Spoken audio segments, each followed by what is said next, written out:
Tonight, the residence of the president-elect, Trump Tower, is a fortress ringed by tight security, the center of an increasingly worrisome question. How do you secure a 58-story skyscraper smack in the center of one of the world's busiest cities? It's a question made even more difficult by the fact the building's atrium is a public space, increasingly difficult to monitor, law enforcement officials say.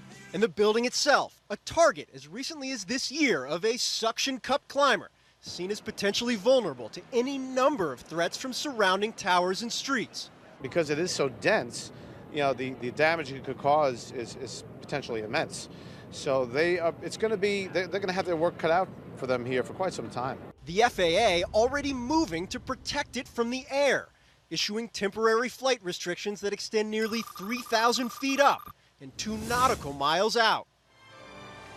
In the wake of election night, new cement barriers and sand-filled dump trucks line busy Fifth Avenue, pushing cars and the public further away. Now, a Secret Service presence throughout the building and a regular presence of more than 100 NYPD officers surrounding the property.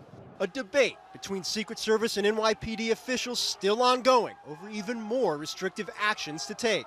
Concerns exacerbated by the now constant presence of protesters, a group now given their own pin right across the street from the building's main entrance. There always is a possibility, as we've seen in some of these other demonstrations where violence has occurred, where you may have a rogue person or two, or a professional agitator or two, who may decide that they have to take it a notch up or two, and then law enforcement is going to have to deal with that on top of the actual securing of the perimeter itself.